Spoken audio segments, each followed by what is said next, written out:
At one point towards the end of the project, someone tried to blow up the building that we were working in. Someone shot out the windows on the 4th floor of the building, and this is in the middle of Spring Valley in Washington, D.C., right next to Wagshall's Delicatessen.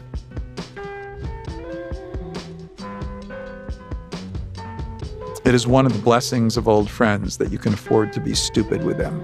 This is a quote attributable to Ralph Waldo Emerson.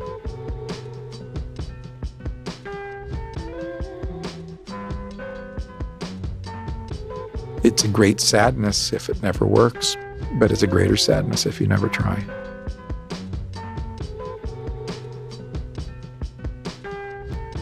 You know, I've always found it hard, I think most writers do, to answer the question, what's this book about?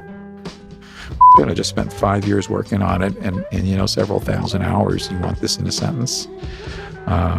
Pretty hard to do.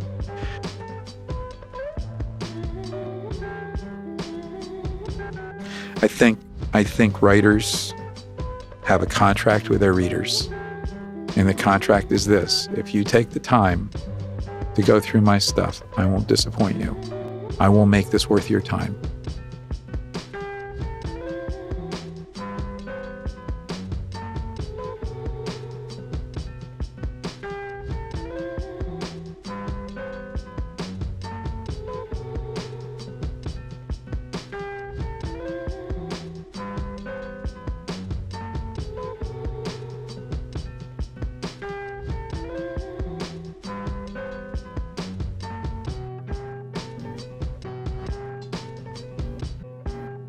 My name is Andy Popper.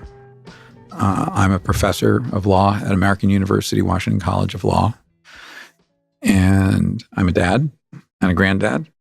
I've been teaching for the better part of the last 4 decades. I am happy to be here. I teach in the area of civil justice and tort law and in government regulation and administration. And I write in those fields.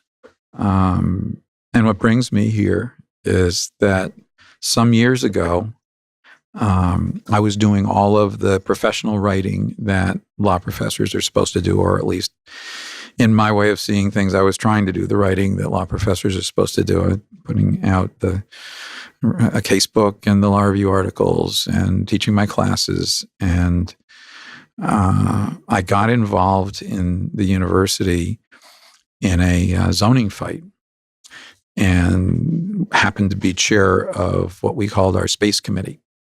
And that was the committee responsible for allocating space in buildings. And it was my good fortune or misfortune to be chair of that committee as we were looking at building or redesigning a facility that was adjacent to a community that did not want us to redesign or build a building. And so I got into the mother of all NIMBY fights, not in my backyard. It went on for a dozen years. And in the course of that, I got to see myself and neighbors who were good people and honest folks who were concerned about what would happen in their homes and their view and their life and parking and their neighborhoods. I got to understand their point of view. I had to struggle to see it in terms of what we wanted to do, which seemed perfectly legitimate, to build a building on property the university owned. But it got very ugly. At one point towards the end of the project, someone tried to blow up the building that we were working in. Someone shot out the windows on the 4th floor of the building, and this is in the middle of Spring Valley in Washington, D.C., right next to Wagshall's Delicatessen. They tried to blow it up like you found bomb stuff in it? We found 2 gas canisters that were put underneath the gas line after the gas was heavied up about a month before the building opened. We don't know who did it or why. Can we just pause for a second? So presumably these are people who were neighbors of this place. So, I mean, they could have been like literally blowing up their own backyard. I don't want to say that it was necessarily them or not them. There was an investigation, was made the Washington Post, but it was the ultimate expression of anger. For all I know, it was a disgruntled contractor. I don't know who it was, but I know how we experienced it. There was a death threat that was made against the president of American University. The president and the vice president appeared at the ribbon cutting wearing bulletproof vests. So we were in it. As it turned out, we were there a fairly short time, and the surrounding community, I hope, and I believe, came to see that we were actually really good neighbors. That there were, a few bumps in the road about people parking where they shouldn't park. But when that was resolved, we ended up having a wonderful relationship with the neighborhood. But like so many things, the power of fear is so much greater than the thing that you fear. And our reaction, both our reaction in the university and the community's reaction, was quite distorted. But in any case, so here I am, a law professor, about 25 years into my career teaching, and I go through this process, and it's over. We move into our new beautiful building, and the university allowed me to take a sabbatical, and I decided to use it to figure out what the hell had just happened. How was it that we could have gotten into such a terrible fight with such decent people over such a simple thing? And the result of that was my first book, which took a long time to write, and is a novel called Bordering on Madness. And I, from that point forward, committed myself to trying to learn a little bit more about how to tell a decent story. And so I wrote this book, and we were talking earlier, and I thought it was like the greatest thing that had ever been written. And it was just a question of which giant advance from which giant publishing company was I going to take. And I discovered it was so poorly written that I couldn't even get an agent. 5-6 years later, I finally got a publishing company and got an agent and published Bordering on Madness. And from that point forward, it was really trying to figure out what I wanted to write about. And that resulted in poems and other published work. And then in the last 10 years, these two books, Rediscovering Lone Pine and Sunrise at the American Market, which is the reason I came here tonight to talk to you. Can I ask about the poorly written? I'm sorry. Sure. No, go ahead. How did you figure out it was poorly written? Well, after there's a story about Henry VIII, and he keeps marrying women, and they keep having daughters, and he keeps knocking them off or putting them up in the tower. And after about the fifth wife, I think Henry probably had to figure out maybe it's not them, it's me. After about the 100th rejection from an agent or publishing company, I started to think maybe there's something about how I'm writing. How is it that I can write pieces that are getting published in law journals at fancy universities, and I have a casebook underway, and I'm doing fairly well, at least by my lights as a teacher, and that this fiction that I'm writing is just getting slaughtered. But it's hard to come to that question. Yeah, it was a bear. And my initial reaction to it was they're all full of shit. They're all wrong. And they see how beautifully done this is. And this is art. Man. This is right. Right. Yeah. It's anyone who transitions into art and decides that what they've done is beautiful. And I thought what I'd done was really quite something, when in fact, it told a story.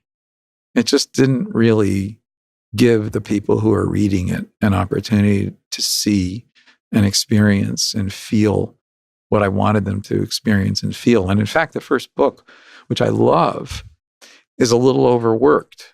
But what happened to me, and you ask how I knew it was bad. I knew it was bad because it wasn't getting published. And a wonderful writer, Rangeley Wallace, whose brother, by the way, wrote Big Fish. This is a family that can write. Rangeley had said to me, take a course at the Writers Center and Bethesda, do workshops, see what happens. And I did. And my first few encounters with the workshop, I thought, these people are all completely incompetent. What do they know? Don't they know I'm a tenured professor? And, what are they? Who are they to tell me that these sentences are too long and it isn't writing that's worth their time? But after a while, the message got through that there's nothing wrong with me. It's just that this is a different discipline, and it's work. And it is art, and that you have to be open to it. And there are rules, and they're different than the rules that you use for legal writing. And I decided, for what it's worth, that I could be a better teacher if I could learn how to do this. That if I could figure out how to deliver information in a way that was more efficient and allowed the receiver of that information to have their minds working and not just be telling them stuff, that I would be a better teacher. And I don't think I've ever done anything as a law professor that has had more of an influence in how I teach than write fiction, ever. And the reason is that it forces you to have respect for the people who are receiving that information. If you just tell somebody something, they're going to forget it, and B, they're really not going to embrace it in a way that you want. If you create an environment where that information is something that they seek and they internalize, and it becomes their own information, and they get excited by it, well, then they've learned something. And I think it's the imagery, and it's the willingness to go with less. It's the idea that if you want to talk about somebody who has walked a long way and carried a heavy load and is really, really tired, and their backpack is cutting into their shoulders, that the best thing you can do is describe the hole in the bottom of their shoes and leave out everything else I just said. The best thing you can do is talk about the welt on their shoulder. People understand. People get it. And it took me a while to do that. So that's how I got from feeling like the writing wasn't there to having the hope that I've figured out how to tell a story that was worth listening to.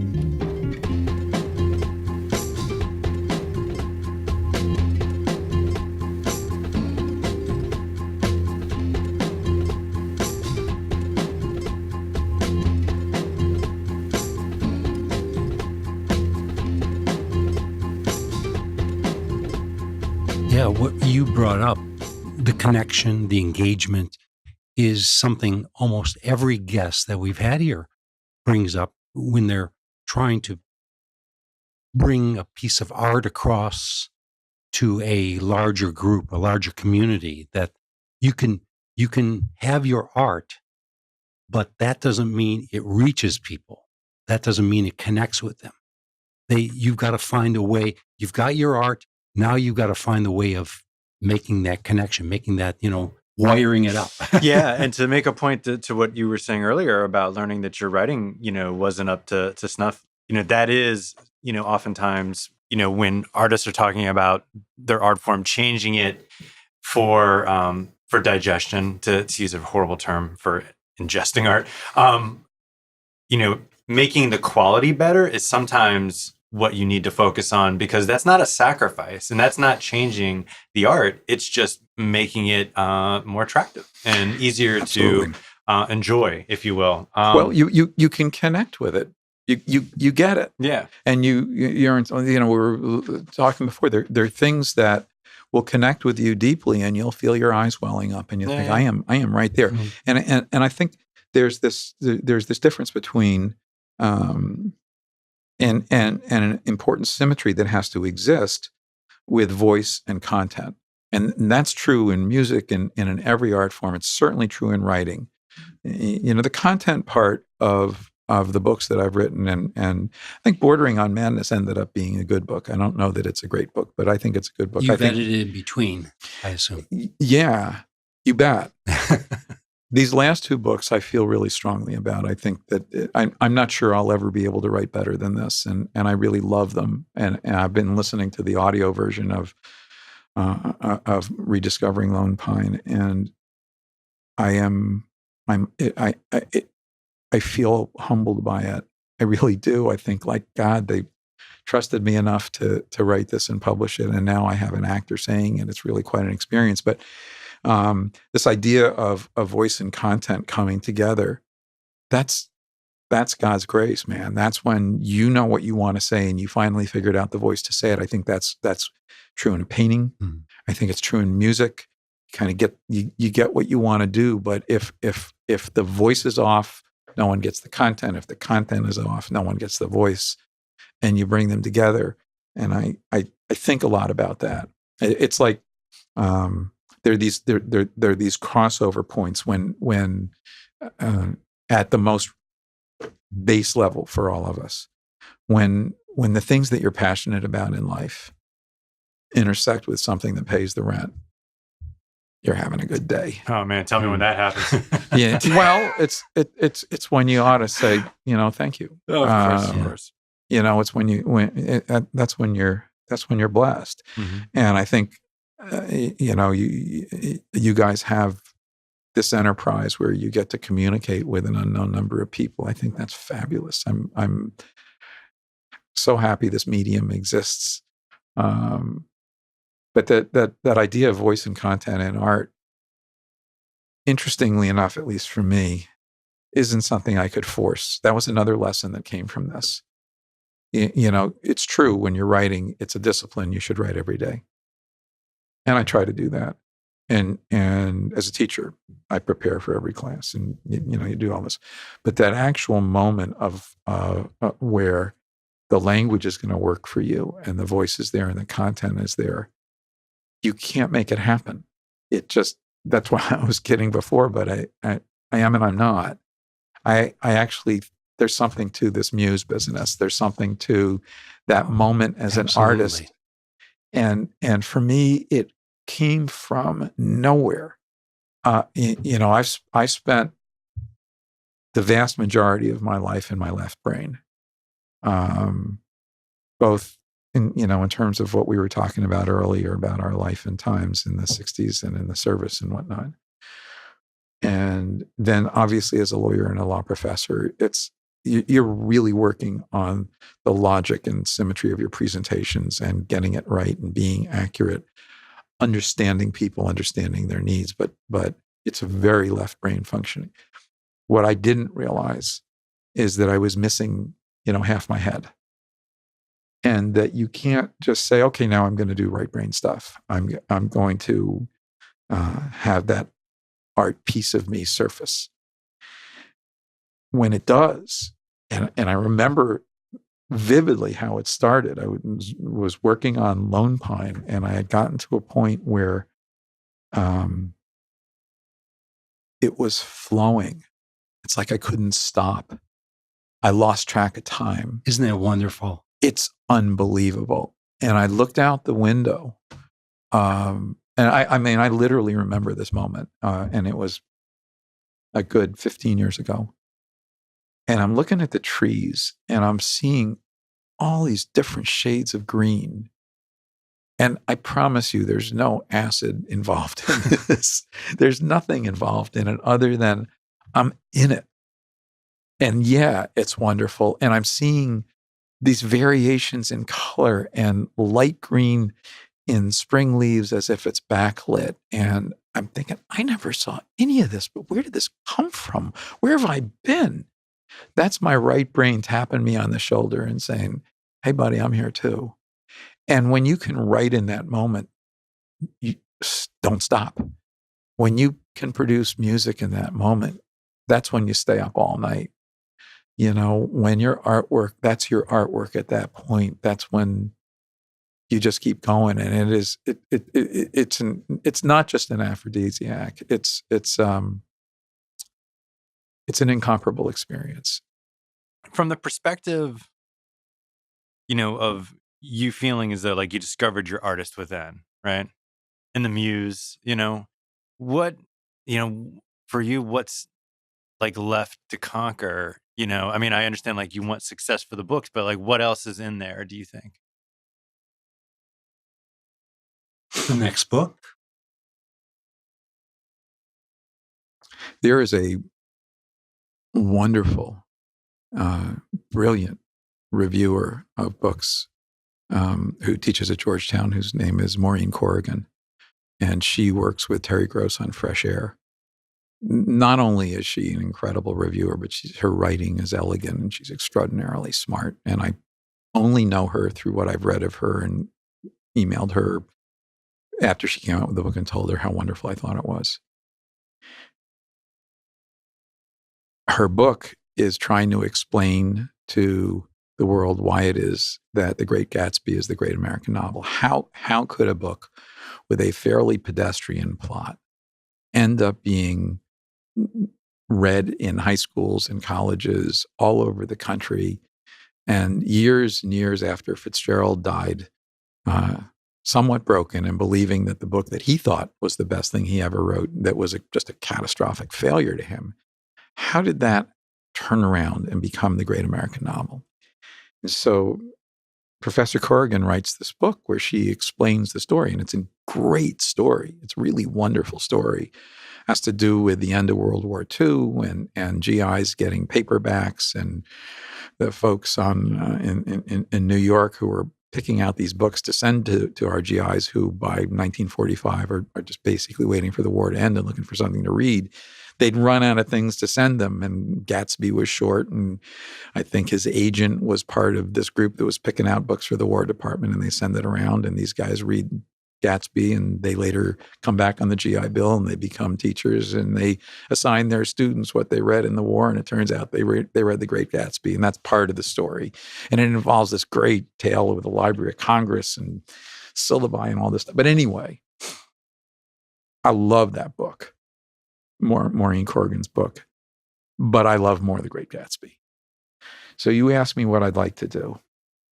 I would like to have that moment in life where I can write something that I feel is good enough to be considered a novel that's somewhere in the same room as that book. I'm no Fitzgerald, and I'm not a great novelist yet. But I would like to write a really good novel, and I feel like I wrote a good novel. I feel like I wrote two of them.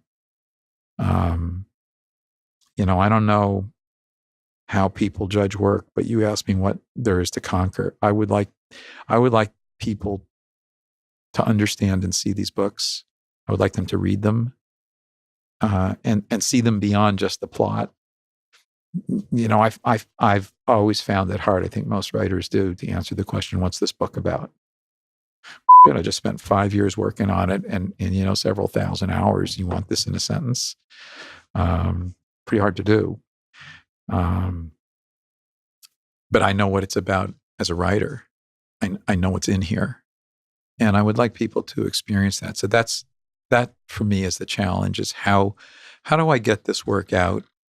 Because there's an undeniable part of ego in writing and in presenting things to the public. You're taking a risk with fiction that you don't take with nonfiction. This is me. These books are me. I think all fiction is at a minimum subconsciously autobiographical. And because what else do you have? You got you. Maybe romance novels and pornography that are so formulaic, or maybe just aspirationally autobiographical. But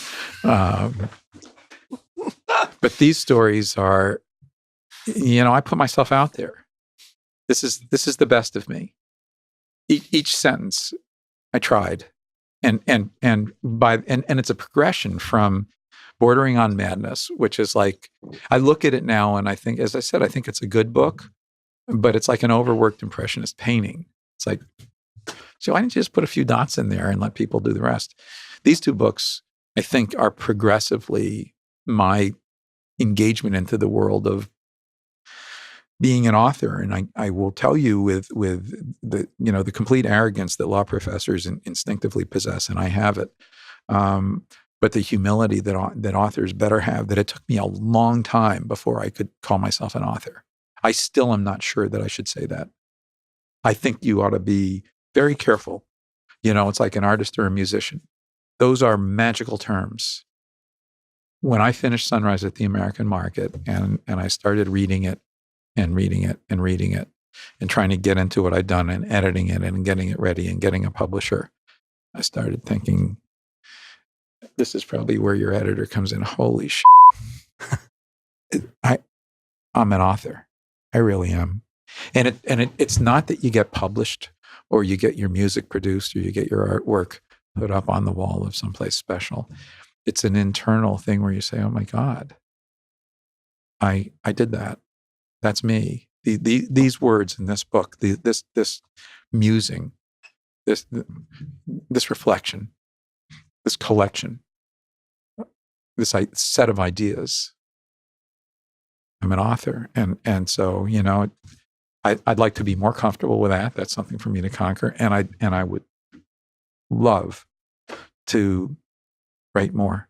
I want to get beyond these books. I have a story I'd like to tell, but I'm at a point in life where I've got to make a decision. Is there a population out there that can see what I see, that can hear what I hear, that experiences these books and somehow, in ways that I could never predict, makes them feel better, makes them think, makes them create, makes them glad that they read it. I think writers have a contract with their readers. And the contract is this: if you take the time to go through my stuff, I won't disappoint you. I will make this worth your time.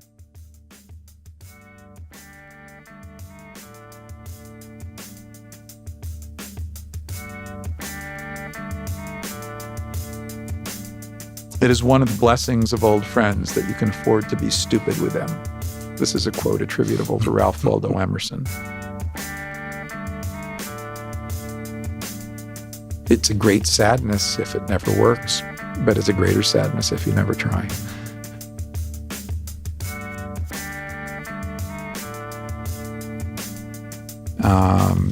At one point towards the end of the project, someone tried to blow up the building that we were working in. Someone shot out the windows on the 4th floor of the building, and this is in the middle of Spring Valley in Washington, D.C., right next to Wagnall's Delicatessen.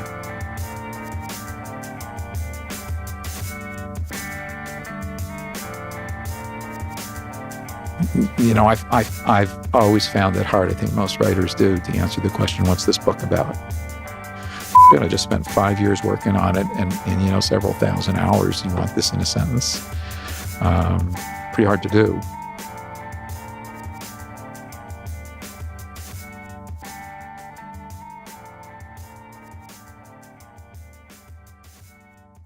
Please, I see all those notes.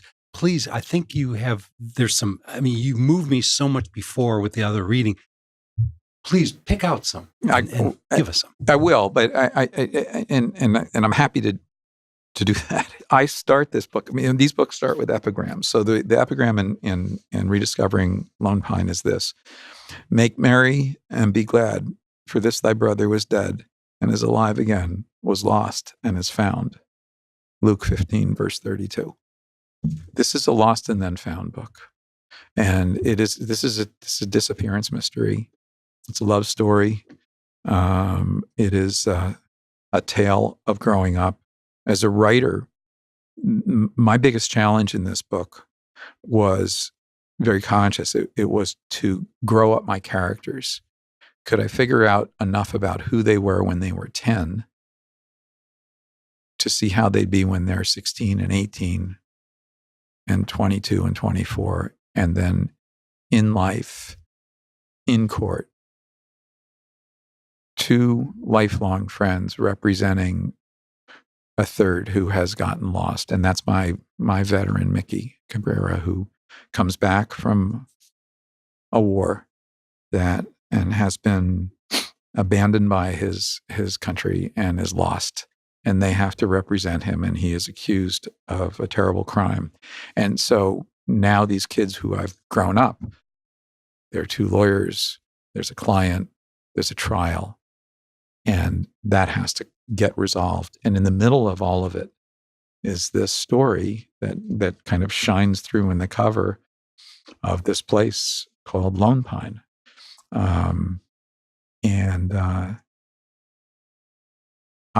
I found that story worth telling. And here it is, rediscovering Lone Pine. So that's the story there. And the story in Sunrise at the American Market is different. It has a different cant to it. I'll read the epigram in that. It is one of the blessings of old friends that you can afford to be stupid with them. This is a quote attributable to Ralph Waldo Emerson. Here's the other one. I count myself in nothing else so happy as in a soul remembering my good friends. William Shakespeare, Richard II, Act 2, Scene 3. So this is a book about friendship. Just to put a context to this, and again, I'm so appreciative that you're even invited me here. This is as I said, a story of this transition in life, and the transition in life for people of my generation has everything to do with a night in December in 1969 when the Selective Service Board was trying to figure out who would get drafted and who wouldn't. And the mechanism it decided to use was a lottery. And it is that night with my three characters, Hannah, Grant, and Mickey, who are the triumvirate who are determined to figure out the mystery of Jason's disappearance, are also all born in 1948, which means that in 1969 they are draft age. And this is beginning with Grant's mother. My mother looks away. I can't believe this is really going to happen. Wouldn't you be better off in the National Guard? You wouldn't have to worry about going overseas if you're in the Guard. Unless my unit gets activated, the Guard is a 6-year commitment, and if I'm drafted, it's just 2 years. I pray that doesn't happen, she says. It is an all too frequent event in Hayden, drafting recent high school and college graduates.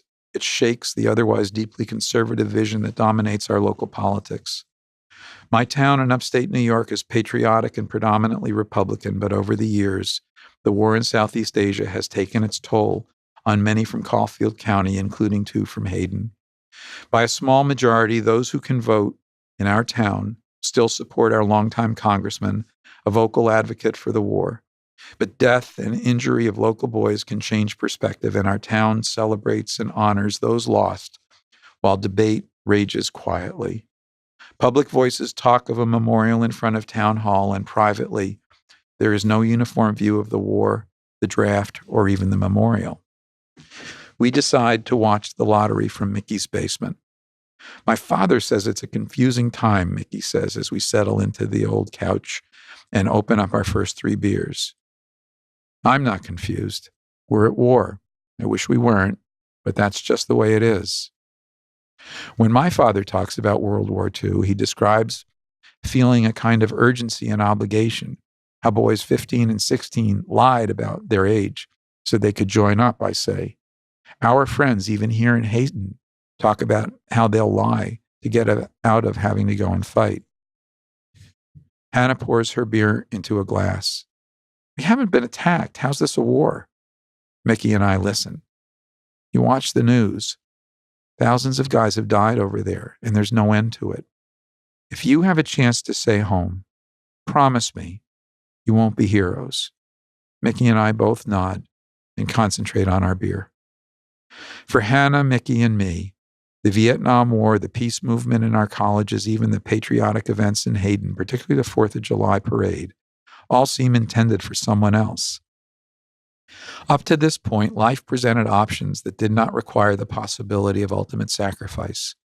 Tonight, somewhere in Washington, a government official will draw dates and numbers out of large drums.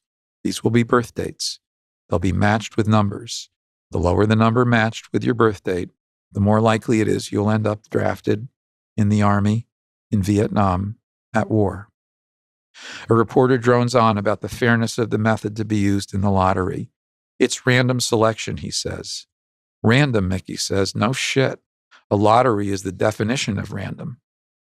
We're into our second six-pack when the drawing begins, and close to drunk when it ends.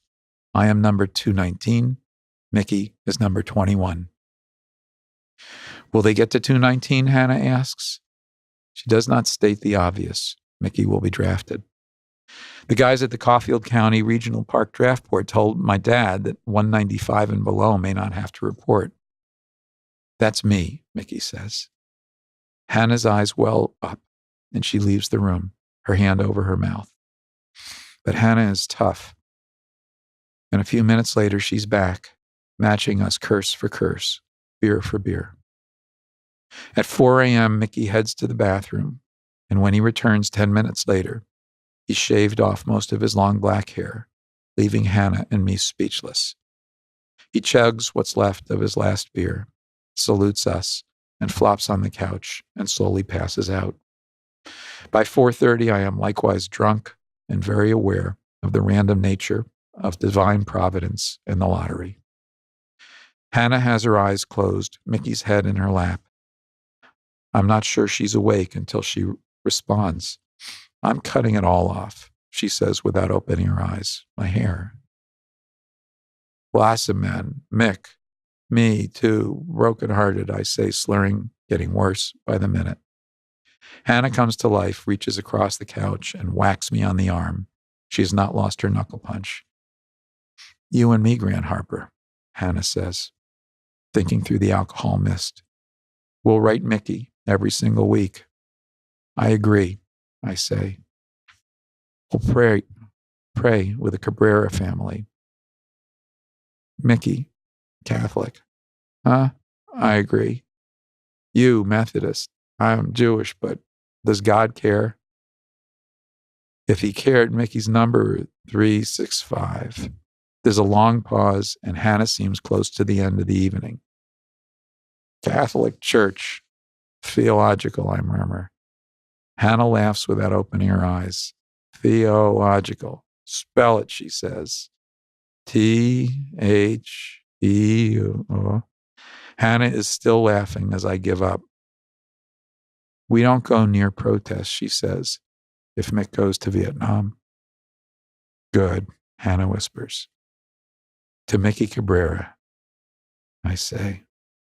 Hannah mumbles, and her lights go from dim to dark. So that's the lottery, and off Mickey goes. And off these guys need to go to figure out how to recover Mickey, who comes back from this war, his country having abandoned him. His life has to be sorted out.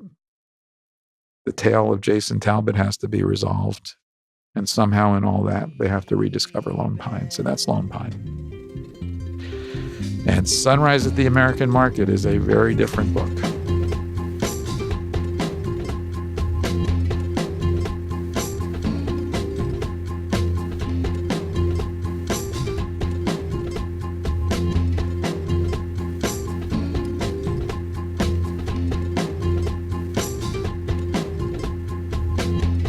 Sunrise at the American Market is a book that, instead of deriving from my experiences and the experiences of my generation, derives from a convenience store.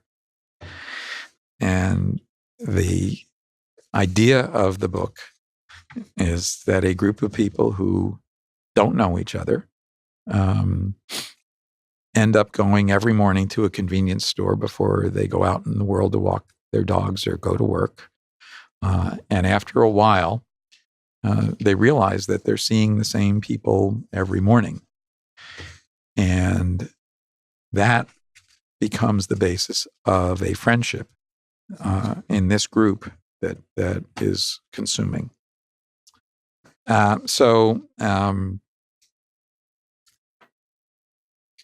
Charlie Pratt is the son of a wealthy Maine family, and he, 20 years before, left his family in Brampton, Maine, a place not unlike Kennebunkport, but we'll leave it at that, of a place of huge houses and giant lawns near the ocean, and decided he was going to be on his own, but he, over 20 years, really hasn't figured out who he is. And he's just kind of going through the motions of life. He's a lawyer, but he is what I call a reluctant lawyer.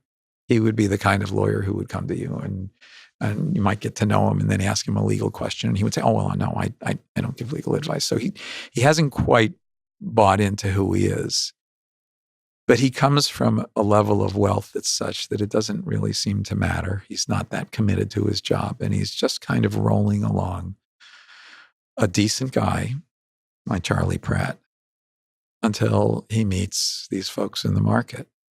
And his life changes in ways he had never anticipated, and changes, as you might have guessed from that first part I read, by Claire Beaumont.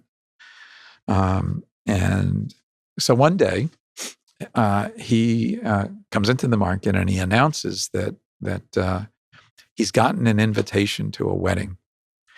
And the wedding is back in Maine, and he wants to bring Claire with him. And this news is so startling to the people in the market. Henry pops up from behind the counter and almost falls over the counter. And everyone who's been talking about the cost of paint and why it is that the pretzels that you buy are so dry, and other inane discussions that might find their way into the back end of a Seinfeld episode. People are stunned that he's done this. And in fact, as soon as the words are out of his mouth, he can't believe he's actually asked her. But asked her he did. And Claire, always up for a challenge, says, okay, I'll go. Then it turns out that the wedding is the wedding of Jennifer Strong, who was Charlie's first love in high school. And his only real love from that point when he's 18 up until he meets Claire, which is more than 20 years later. And she's getting married and has found Charlie in Washington and has invited him to this wedding. And the big news is she is marrying Samantha Eckington. And so Charlie and Claire are going to a same-sex marriage in one of the most conservative corners of the universe in Brampton, Maine, where multi-generational wealth is everywhere. And this community is going to be dealing with this marriage, like it or not. And so that is part of this story unfolding. And I want to read to you what happened, just a small piece of what happens at the rehearsal dinner. Can I say hello to my friend Jennifer Strong, who listens to this show? This is wild. I actually have a friend named Jennifer Strong who listens to this show. Great. And I'll say this to your friend Jennifer Strong. I spent years working on this, and I was sufficiently enamored with Jennifer Strong that I wrote a song about her. Oh, even better. Yes. And it is a little bit taking a musical theme from Superstar. Prove to me that you're no fool. Walk across my swimming pool. Because everyone in Maine has swimming pools. But in any case, so they're at the rehearsal dinner, and these people are trying hard to be comfortable in a setting where they're not. They use their religion like a hammer, Charlie says at one point. They quote Leviticus. And some of the worst in us comes out in these elegant, beautiful, wealthy, confused people who are facing something they haven't faced before. And like we were talking before about basic goodness, there is a basic goodness in all of us. But they have been handed a challenge. And it is the challenge of this wedding, at least at this point in the book. And what's going on at this point is that they're sitting at the table, and Claire and Charlie are trying to figure out what's going on. And Claire has realized that Charlie has really never let go in his heart of Jennifer Strong, even though Jennifer has been very clear in saying that in her life, her love will be with women and not men. So Claire challenges him and is trying to figure out what's going on with him, and is he still in love with Jennifer? And he says, "That's ridiculous. It wasn't much of a protest." "I'm not sure," she says. "I've been your friend for many years, and I always will be." She put her hand on my shoulder and continued, "But you need to be honest with me. If this is about my feeling for Jennifer, my friendship with her, then fine. She was my friend, and only that. It's a safe statement, but it's not entirely true." I looked away from our group to the head table. There was Jennifer, exquisite, resplendent, the woman of the hour, the woman I once knew fully and loved deeply. When I learned she would never experience more than a simple affection for me or any other man, at some arguably unhealthy level, she became even more interesting. And you may find this unsettling, more loved. I cannot explain why this was, but it's fair, at least in part, that the potency of my feelings were in direct proportion to the improbability of rejection. That my conscious mind knew that the boundaries of our relationship did not matter. In some stratum of my well-concealed interior, she became idealized and impossible, an impossible measure of all woman until Claire. I would not take issue with you if you're thinking these thoughts and emotions approach or even cross the border of pathology. I will say only that some people, perhaps many, harbor longings they do not perfectly well understand and will never be realized. I have shared with you mine, and I should add quickly that after our night on Cape Cod, I never considered seriously the possibility of an intimate relationship with Jennifer. She did relent once. However, after that night, there was no doubt she was within me. "Charlie?" Claire asked, but I was not fully there. I was in Wellfleet in a hotel room, and I was here in this spectacular wedding. "Talk to me." I looked at Carter, her brother, and realized that at some point Jennifer must have told him enough detail to answer a brother, younger and naive, whether his sister was sure about her sexuality. I can see her saying to Carter, "I've always known, but I experienced once Charlie, and it was completely wrong." It would be a way to make him understand that this was her true identity, not a choice or a preference. It was who she was, innate, preordained orientation, and importantly, who she wasn't. But before I could respond to Claire, out of the blue, Finney, one of the main patriarchs, attacked. "You never knew what you wanted." He cleared his throat and continued, "You blew it, young Pratt. And the result? Our Jennifer, the best of us, ends up marrying another woman. Those are the facts, and so here we are." I had had it with Finney. I was done. That's completely insane. Jennifer is who she is and has always been, and that has nothing to do with me. Shame on you, Finney. I came here because Jennifer was and is my good friend. She invited me to celebrate the wedding. That's why I'm here. I sure as hell hope that's why you're here. Quite suddenly, the confusion, bile, pent-up bias, prejudgment, fear, and hostility at our table regarding gay marriage spilled out wildly and viciously and unrestrained. Everyone was talking at once. Gay marriage was defended aggressively, criticized, politicized, praised, characterized as courageous and long overdue, questioned, mocked, toasted, supported, and misunderstood. In the din, Claire leaned over and whispered to me, "I'm not sure you know why you're here." When I looked at her questioningly, she continued, "Maybe you wanted me to see for yourself, to be sure about Jennifer." She stopped and took a breath. "Maybe that's why you brought me. Who wants to be alone when they confirm the loss of their first love?"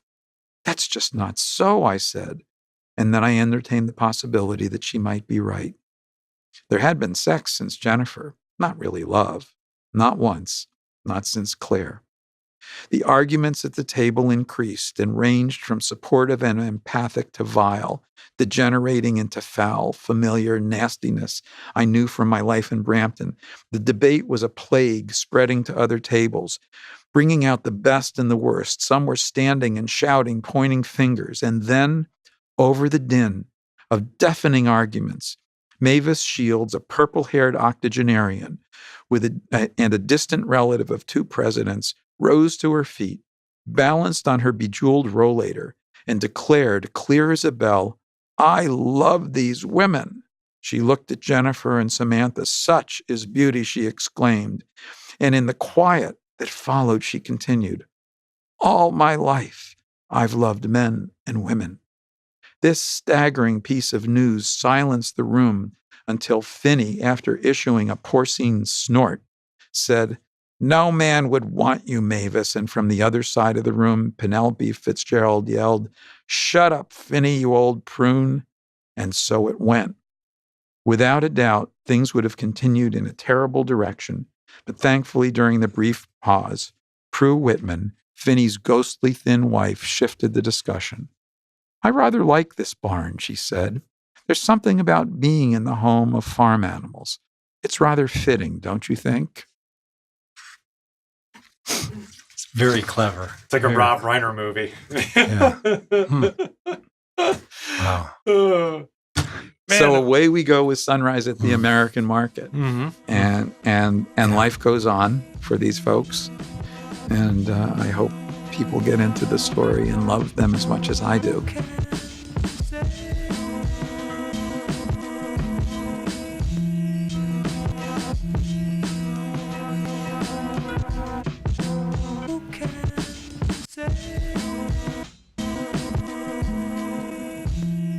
I want to thank everyone for listening to this episode of Stagecraft. I want to thank Andrew F. Popper for being here.